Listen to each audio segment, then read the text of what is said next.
João capítulo 8, versículo 11 diz assim: Jesus, entretanto, foi para o Monte das Oliveiras, de madrugada. Voltou novamente para o templo, e todo o povo ia ter com ele, e assentando-os ensinava. Os escribas e fariseus trouxeram à sua presença uma mulher surpreendida em adultério, e fazendo-a ficar de pé no meio de todos, disseram a Jesus: Mestre, esta mulher foi apanhada em flagrante adultério, e na lei nos mandou Moisés que tais mulheres sejam apedrejadas. Tu, pois, o que dizes? Isso diziam eles, tentando, para terem do que o acusar. Mas Jesus, inclinando-se, escrevia na terra com o dedo. Como insistisse na pergunta, Jesus se levantou e lhes disse: aquele que dentre vós estiver sem pecado, seja o primeiro que lhe atire a pedra. E tornando a inclinar-se, continuou a escrever no chão. Mas ouvindo eles esta resposta, e acusados pela sua consciência, foram retirando-se um por um, a começar pelo mais velho, até aos últimos, ficando só Jesus e a mulher no meio onde estava. Erguendo-se Jesus, e não vendo a ninguém mais, além da mulher, perguntou-lhe: mulher, onde estão aqueles teus acusadores? Ninguém te condenou? Respondeu ela: ninguém, Senhor. Então lhe disse Jesus: nem eu tampouco te condeno. Vai e não peques mais. Meus irmãos,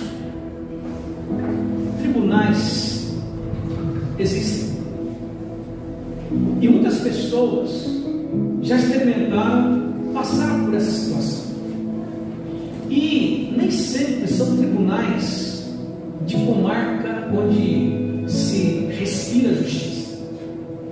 Há tribunais que não eram nem para ser tribunais, mas se tornam tribunais. E quando não tem tribunais, alguma pessoa ou alguns se tornam réus, mesmo não estando em nenhum tipo de tribunal, e mesmo não tendo nenhuma condenação ou alguma culpa estabelecida. Essa mulher que está aqui, ela tem culpa. Diz a Bíblia que ela foi pega em flagrante adultério. Adultério era uma das coisas que a lei, o decálogo, a lei antiga, diz que teria que ser pago de uma certa maneira assim, um apedrejamento, porque diz não adulterarás, prescritos aos 10 mandamentos. Mas tem outra lei, quando você vai no Levítico, dizendo que aquele que é apanhado em adultério deveria ser arrastado para a praça pública e apedrejado. A lei também falava de filhos desobedientes que iam ser tratados assim, de quem matasse outra pessoa também teria que ser assim, porque se pelo homem se derramar o sangue do homem, pelo homem será derramado seu sangue. Era a lei do talhão, por assim dizer, do olho por olho, dente por dente. A lei não era simples, e as pessoas que viviam pela lei viviam com sede de ver algumas coisas acontecerem.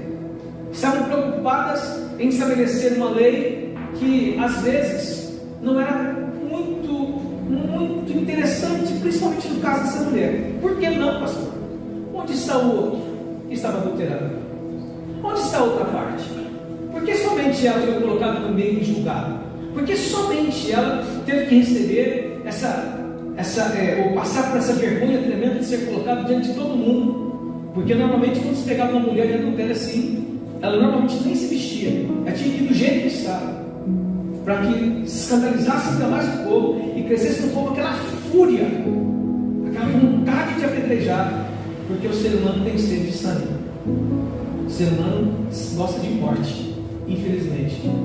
Não somos muito dados à vida, e se não fosse Jesus entrar na nossa história, e se não fosse Jesus morrer na cruz para nos trazer vida, nós certamente seríamos cruéis e muito cruéis. Essa mulher pega, ela enfrenta alguns tipos de tribunais num dia só e num momento só. Mas na verdade, alguns tribunais acontecem naquele lugar, no mesmo evento, pegando as mesmas pessoas e tendo alguém como justo juiz. Ele continua sendo justo juiz e continuará sendo justo juiz até o fim. Por esses tribunais, provavelmente você já tenha passado por algum deles. Alguns deles já chegaram a você, já te atingiram. E o primeiro tribunal que acontece aqui, o primeiro julgamento que existe aqui, é o julgamento da opinião pública. Amados, alguém já disse no passado que nós precisamos cuidar muito do nosso caráter, porque da reputação de cada um de nós tem muita gente cuidando, tem muita gente falando muita coisa sobre nós, tem muita gente apontando o dedo para nós e julgando as nossas atitudes, sem sequer saber o motivo, porque agimos assim ou assado, sem saber o porquê falamos isso ou fizemos aquilo, simplesmente apontam o dedo e dizem assim: olha, isso aí é culpado. E sabe o que acontece? Um julgamento errado por gente que não te conhece, que não entende você, que na verdade nem está preocupado em saber quem você é, pode destruir a sua vida em minutos. Porque para construir uma reputação leva muito tempo, leva quase uma história inteira. Mas para ter a sua reputação destruída, basta uma palavra torta contra você e as coisas costumam cair num outro patamar, porque as pessoas quase nunca esperam o melhor das outras, quase sempre conseguem enxergar todos os defeitos das outras, mas dificilmente conseguem enxergar suas qualidades. Essa mulher foi pega em adultério e ela foi julgada, e a primeira coisa que eu percebo nesse julgamento, que esse julgamento não é um julgamento justo, é um julgamento onde as pessoas estão mais preocupadas em jogar a pedra do que em saber o que aconteceu de verdade. Estão mais preocupadas em achar o defeito, em achar a culpa, do que olhar e perceber que essa pessoa podia ter alguns problemas sérios e que a gente poderia ajudar a mudar, ou que eles poderiam ajudar a mudar, a ter uma nova vida, a escrever uma nova história. Mas as pessoas não andam muito preocupadas em dar mais uma chance aos outros. Nos dias que vivemos hoje, no imediatismo que nós vivemos hoje, no micro-ondas, nem existe micro-ondas, mas hoje é air fryer, é isso que o povo fala? Acho que é esse que fala, né? Se não for, o inglês é que vocês entendem, né? A gente está preocupado com isso. Chegamos no restaurante, estava 10 minutos para a comida chegar, tinha que começar a bater no relógio. Ô, cadê o meu pedido? O julgamento não anda diferente. As pessoas olham para as outras. E às vezes, se elas colocarem uma coisa na cabeça contra essa pessoa, vai se tornar verdade. Eu vi alguém dizendo que a gente hoje está numa situação de falar de fatos que não são fatos até que eles virem fatos. E a gente tem sofrido com essas coisas todas. Vou dizer uma coisa para você: se alguém quiser assim, o pastor Cássio foi ali na esquina e orou com algumas pessoas, você vai dizer, mas que obrigação. Mas o pastor Cássio estava na esquina e viu uma moça passar e ficou olhando. Pastor Cássio? Bem que eu sabia que aquele baixinho da cara. Irmãos, tem coisa que vai chegar sobre você de um jeito totalmente diferente. Porque as pessoas gostam de rotular, gostam de destruir reputação, gostam de afundar a gente na lama, mas dificilmente de estender a mão. E quando julgam a gente dessa maneira, não parar para perguntar: pastor, o que você está fazendo na esquina? Eu podia estar ali esperando a minha esposa, eu podia estar ali olhando alguém passar que eu pudesse ajudar, mas a gente logo tira a conclusão: pastor, na esquina de noite, coisa boa, não é? Sabe por quê? Porque a reputação de pastor anda sendo cada vez mais destruída. Cada vez mais destruída, porque as pessoas hoje estão mais preocupadas em condenar, em julgar, do que em serem justas, a ponto de reconhecer as possibilidades boas. Quando Jesus olhava para as pessoas, ele procurava sempre o melhor que as pessoas tinham. Ele nunca olhou para alguém já condenando, pelo contrário, até Judas ele aceitou, porque sabia que as coisas tinham que acontecer como iria acontecer. Mas mais que isso, ele olhava para muitas pessoas que ninguém dava nada por elas e conseguia ver coisas boas. E muitas dessas pessoas foram alcançadas pela sua graça e misericórdia e se tornaram seus discípulos, outros apóstolos e outros seguidores próximos de Jesus. O julgamento que essa mulher está recebendo não é justo. Simplesmente porque não é justo, pastor? Porque a outra parte não está presente. Porque não dá nem para saber se está em adultério mesmo. Quem presenciou, quem levou, mas quem mais viu? A Bíblia diz que para um julgamento assim tinha que ter o testemunho de 2 ou 3. Será que tinha 3 ali ou 2 ali? Ou alguém gritou adultério, empurrando no meio do povo e ela foi julgada assim? Não sei. Por que é injusto? Porque todo ato de justiça humana é como um trapo de imundície. O ser humano é para julgar principalmente o Filho de Deus. tem que estar muito convicto do que está fazendo. Mas mais que isso, precisa entender que ele também não é justo e que precisa ser misericordioso como Deus tem sido conosco. Amados, eu fico vendo quantas pessoas cristãs saíram da igreja por causa de julgamento e de crentes. Quantas pessoas que frequentavam igrejas que eram bênção, porque receberam uma palavrinha, a igreja virou e arrebentou com ele e foi embora. E sabe o que é pior? Às vezes a igreja não quer nem ouvir o que aconteceu. Então o amigo diz assim: não quero nem saber quem morreu, eu quero chorar. Eu não quero saber nem qual foi o pecado, eu quero te julgar e te condenar de preferência. O ser humano tem sede de tentar descarregar suas culpas em outro, assim ele se sente um pouco melhor. Pelo menos eu não sou como fulano que fez isso. Mas nós todos carecemos da graça e da misericórdia de Deus. E quando somos julgados, quando o julgamento é contra nós, a gente muda a história. A gente não quer que isso aconteça. Essa mulher está sendo julgada pela opinião pública. Está sendo julgada por pessoas que talvez nem a conhecessem. Alguns talvez conhecessem, soubessem que aquela coisa com mulheres mesmo. Mas eu quero dizer para você que o julgamento que conta não é esse tipo de julgamento. A opinião pública nem sempre está certa. E Jesus, quando foi para a cruz, o povo gritou: crucifica, crucifica, crucifica. E ele não tinha acreditado. A palavra diz que esse tipo de julgamento também é um julgamento hipócrita. Jesus diz assim: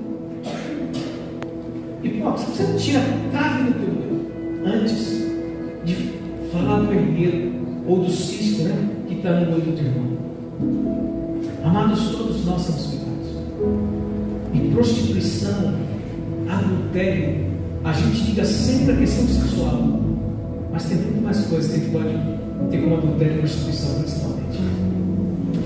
Deus estava sempre repreendendo Israel porque eles adulteravam, deixavam a Deus para seguir outros deuses, deixavam a Deus para seguir outras coisas, estavam sempre sendo repreendidos pelo Senhor. O julgamento desse povo era hipócrita, porque quando Jesus se abaixa e começa a escrever no chão, muitos comentaristas que eu já li dizem que ele começa a escrever a lei, os 10 mandamentos, e a justiça desse povo não se sustenta, eles sempre imoram, porque eles sabem que eles também não são perfeitos e que eles também têm culpa em seus corações. Aquela mulher está sendo julgada de uma maneira cruel. O que eles queriam era destruí-la, matá-la, mesmo sabendo que talvez alguns que estivessem ali já tivessem estado com ela em algum lugar em algum dia. Mas quando a gente esconde as nossas coisas, ou a gente se sente mais justo, mais donos da verdade, quanta gente dona da verdade nos dias de hoje, quando se levantam contra a gente. Você já foi julgado por alguém? Alguém já te condenou? Dói, é difícil. Mesmo assim, mas eu não fiz. E a pessoa insiste: você fez. E a gente se decepciona, machuca, e muitas pessoas são destruídas por causa disso. Essa mulher está tendo um julgamento cruel, do tipo que eu falei agora há pouco.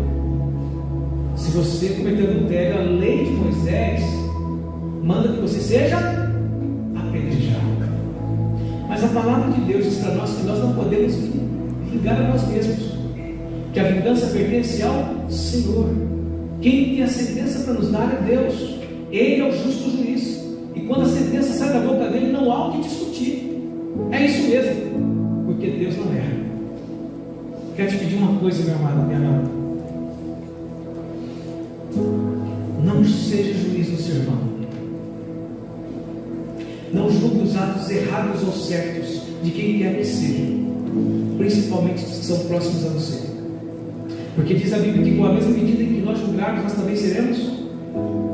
Você já pode pensar nisso? Porque estão dizendo aqui assim: olha, tem que ser apedrejada. Sabe o que estão dizendo? Nós também merecemos pedrada. Mas o Senhor julga com amor. É diferente. Esse julgamento acontece e a gente percebe que nós não podemos, não somos capacitados para julgar as pessoas, principalmente os da casa de Deus, os da família de Deus.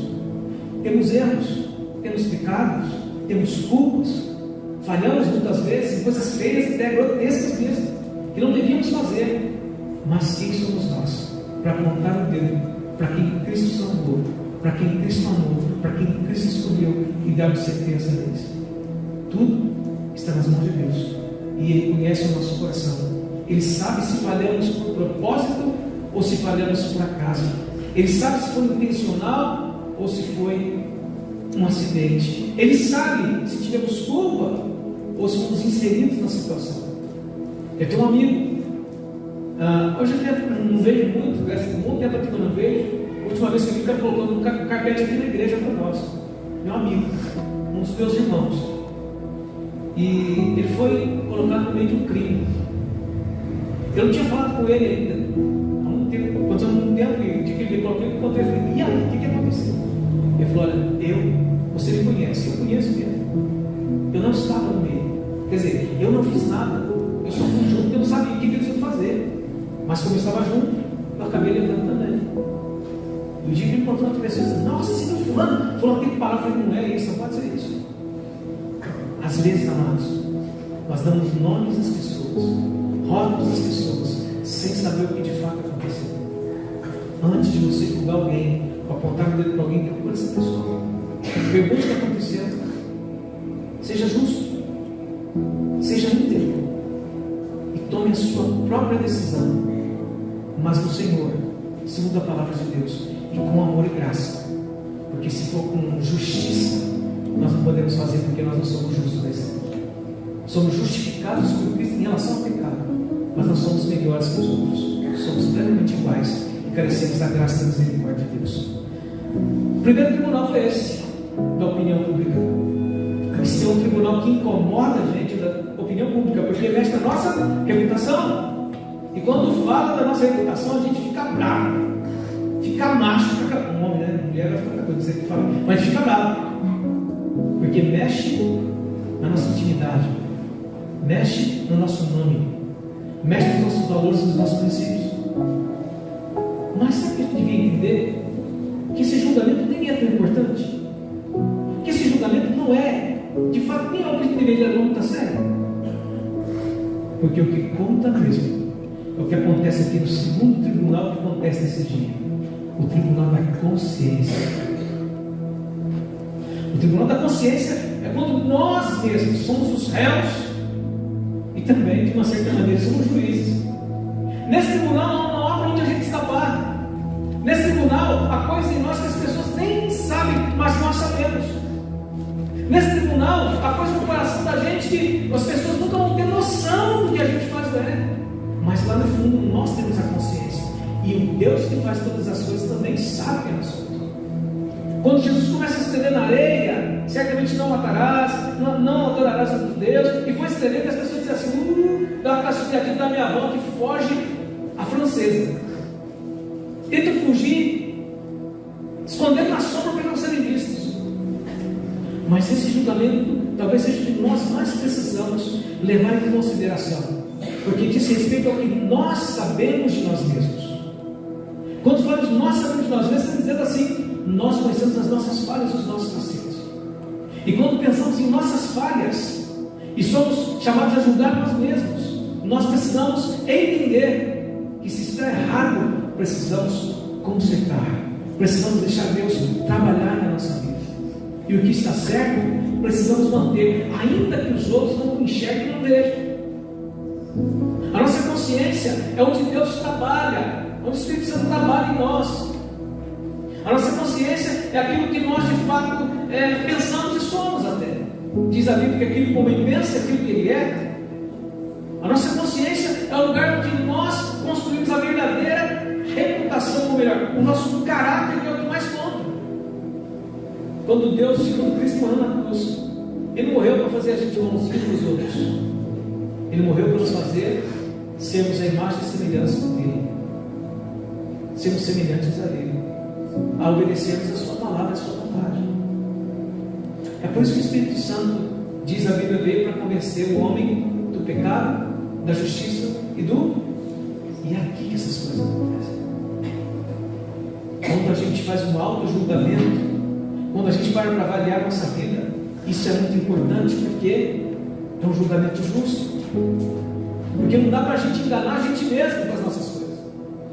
Quem tem um padrão de certo e errado, quem conhece um pouco da palavra de Deus, sabe onde erra, sabe onde precisa acertar, sabe onde precisa restaurar ou abandonar, ou começar de novo. Esse julgamento ele é mais justo. Por quê? Porque confronta a gente com a gente mesmo. Coloca um espelho diante de nós e a gente olha e diz assim: eu sou isso aqui. Aí, se a gente estiver adulterado, vamos dizer: eu sou mesmo adulterado. Se eu estiver roubado, eu sou mesmo ladrão. Se eu estiver mentindo, eu sou mesmo mentiroso. Eu comigo. Algumas coisas que Deus tem que revelar, porque a gente quer fazer de conta que não está vendo, mas Deus conhece. O julgamento da consciência é mais importante, a ponto de que aquelas pessoas, quando vê aquilo, vão saindo, não permanecem, porque sabem que a sua consciência estava cheia de coisas, que a sua vida estava cheia de coisas erradas, que precisavam ser tratadas por Deus, e talvez coisas tão graves ou até piores do que aquilo que aquela mulher estava fazendo. Quando nós somos confrontados com a nossa consciência, nós temos que dar sentença para nós mesmos, e isso gera em nós um sentimento de misericórdia em relação aos outros. Sabe por quê? Porque eu nunca vou me condenar à morte. Ou tem alguém corajoso para isso, a não ser que seja um suicida. Se bem que no Brasil não se parece que mais as pessoas se suicidam nos dias de hoje, você não mesmo? E o pior, está crescendo o número de suicídio entre jovens de 19 a 25 anos. Quer dizer para você, quando a gente dá sentença para quem tem uma mente saudável, nunca vai condenar a morte. Então, quando a gente olha para o outro e diz assim: eu preciso também da vida, perdoar. Mateus 7,12 vai dizer assim: tudo o que você quiser que os homens façam a você, faça você primeiro a eles. Quando a gente é confrontado com a nossa própria consciência, nós nos tornamos juiz de nós mesmos e começamos a entender que o nosso lugar não é no banco do que julga. Nós devemos estar do lado de quem é réu, para tentar conduzir essa pessoa, se ela está dentro do pecado, para andar na presença de Deus, entregando a sua vida, convertendo o seu erro e se tornando alguém livre da condenação do pecado. Segundo o julgamento da consciência, é importante para mim e para você, e nós precisamos avaliar isso de vez em quando, ou quase sempre, para que nós sejamos capazes de consertar aquilo que está estragado e quebrado na nossa vida, aquilo que ser tirado da nossa vida. A Bíblia diz para nós, né, Mateus 5 assim: se teu olho direito te faz pecar, arranca e lança fora, para longe de você, porque é melhor que você entre no inferno sem os teus olhos, no céu, sem os teus olhos, do que no inferno com todo o teu corpo. Misericórdia, né? Arrancar o olho no inferno é complicado, mas é melhor que isso aconteça. Mas o que acontece com a gente? A gente prefere arrancar o olho do outro. Amados, somos chamados a andarmos por misericórdia, por mansidão, por bondade e por amor. E acontece o terceiro julgamento naquele lugar: o julgamento da graça, o julgamento de Deus para com aquela mulher, de Cristo para com aquela mulher. Enquanto todos estavam ali sedentos para que ela pagasse pela sua culpa, todos estavam sedentos para dar uma pedrada nela, todos estavam sedentos para tentar fazer alguma coisa contra aquela mulher.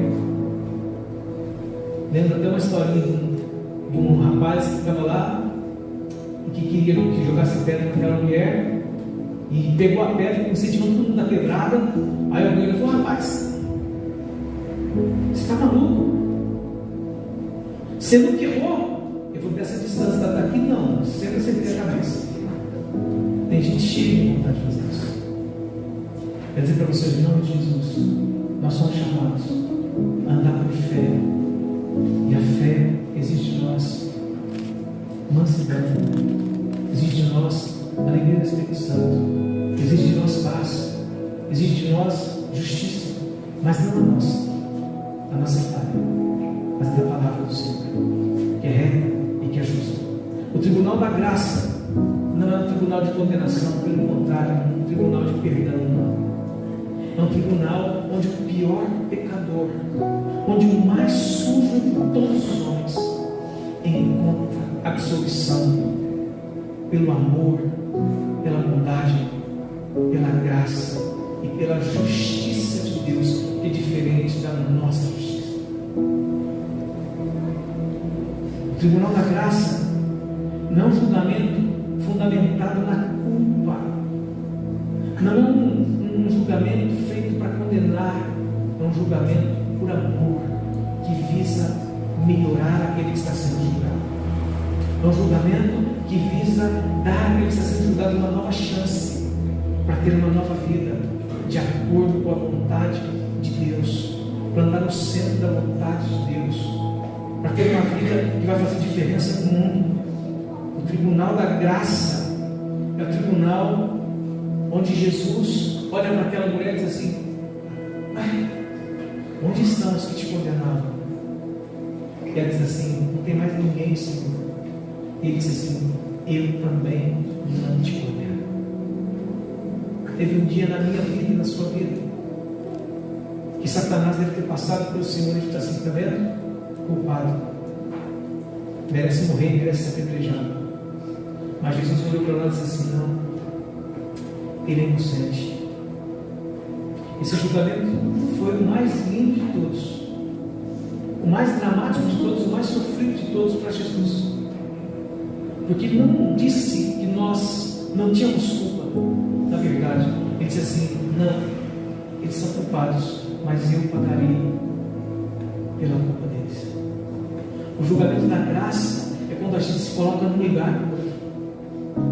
O julgamento da graça é quando a gente entende a dor do outro. E Jesus nos entendeu, ele se comoveu e ele veio não para julgar. João 3,17 fala que o Filho de Deus não veio para condenar, nem para julgar o mundo, mas para salvar o mundo. O julgamento da graça não está preocupado com a condenação, não está preocupado em matar ou destruir qualquer pessoa. O papel esse papel é de outro, que veio para roubar, matar e destruir, nem veio julgar. O papel de Jesus é salvar e dar uma nova vida àquele que se arrepende dos seus pecados. Essa mulher, eu tenho certeza que quando Jesus falou assim: eu também não te condeno, ele disse assim: agora vai e não peques mais. Amados, a graça de Deus, está dizendo hoje de manhã, não é barata, não é bicho não, né? Ela não é de um preço pequeno, foi um preço alto. E de vez em quando as pessoas dizem assim: pela graça já estou salvo, está tudo certo. Não é assim não, queridos. Mas pastor, se não fosse por mérito da minha salvação, esquece isso. Homem nenhum vai comprar e nem fazer nada por essa salvação. Não tem jeito. Não tem jeito. Você pode ser mais bonzinho, tentar comprar com o dinheiro do mundo, não dá. Não tem como. Mas a graça de Deus exige que a gente também viva como gente da graça. Gente santa. Gente que teme, que ama, como Jesus amou. Em nome de Jesus, eu quero deixar essa palavra com você hoje. Mas te lembrar que nós passamos por um quarto julgamento. E esse sim, a gente tem que estar pronto. Porque esse quarto julgamento é o julgamento do famoso trono branco de Deus. Coríntios 5, se não me engano, vai falar sobre isso. Que vamos ter que nos apresentar diante dele. Ninguém vai escapar. Grandes e pequenos, homens e mulheres, ricos e pobres, brancos, negros e amarelos, todos temos que nos apresentar diante do grande tribunal de Cristo. O que eu quero dizer para você hoje?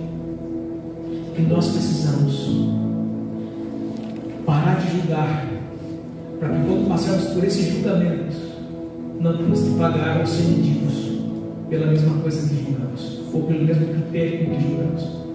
Que nós possamos ter uma vida de paz, de harmonia, uma vida onde o amor reine em nossos corações, para que possamos, de uma certa maneira, imitar a Jesus naquilo que Ele nos mandou fazer. Amados, teremos muitas pessoas diferentes passando pela nossa vida. Gente que talvez não tenha esse julgamento, mas não será permitido para acontecer. Porque o que eu vejo das pessoas é o que elas têm de melhor. Ou melhor, precisamos ver o que as pessoas têm de melhor. O ruim todo mundo enxerga, mas nós somos chamados para ter bastante de novo e caminhar com elas, para que elas se tornem melhores ainda. Amém, queridos? Fomos julgados pela graça de Deus. E só por isso estamos aqui. Podemos participar da ceia, podemos levantar as mãos, podemos adorar a Deus, podemos estar juntos. Porque o Senhor tinha tudo para nos condenar, mas por amor, Ele nos absolveu. E hoje estamos livres da condenação. Diz a palavra de Deus: não há mais condenação para aqueles que estão em Cristo. Não tem mais. Sabe por quê? Porque Ele perdoou. Aliás, Ele pagou, Ele cumpriu, Ele tomou a sentença que era Cristo sobre Ele. E por isso estamos aqui hoje. E podemos dizer que somos filhos do Deus Altíssimo. Tem preço isso? Nós precisamos entender isso. Aquele povo crê que não entendeu. Sabe às vezes não entenderam? Porque eles queriam mesmo tentar salvar do jeito que eles achavam que tinha que ser. Para eles a lei era o único caminho. Mas nós já sabemos que a lei nunca veio para salvar, ela veio para mostrar o pecado. Ela veio para mostrar o que é pecar. Porque a salvação veio no meio de Cristo. Ele é o único e reto juiz que pode julgar a vida de cada um dos seus filhos. E eu espero que quando você se apresentar, Ele diga assim para você: pode entrar na casa sua, e não dizer: apartai-vos de mim, malditos, não vos conheci. Que o Senhor nos ajude a vivermos a nossa vida como homens e mulheres que temem a Ele e que são bênçãos nas suas mãos, em nome de Jesus. Amém? Eu queria te convidar a se colocar em pé.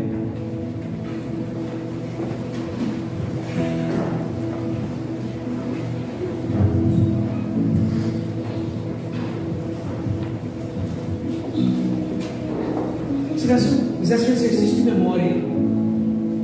Você já julgou alguém? Você já fez algo assim? Para mim, tinha que morrer. Já disse isso? Já julgou alguém que você ama? Da sua família? Da sua casa? Já julgou alguém na sua igreja? Você nunca me julgou, não, né? Te perdoou, não tem problema. Mas você sabe de uma coisa, meus irmãos: nós somos feitos para adorar, para amar, para levar a palavra de Deus ao seu conhecimento. Porque o julgamento pertence ao Senhor. Amém? Se você julgou alguém, pede perdão para Deus. Fala com Ele agora assim: Senhor, eu já fiz isso. Eu já julguei pessoas que não mereciam ser julgadas. E ainda que fossem merecedoras, eu não tinha o poder e a autoridade para isso, porque pertence ao Senhor. Eu te peço perdão, Senhor. Fala com Deus agora, em nome de Jesus. Fala com Deus agora.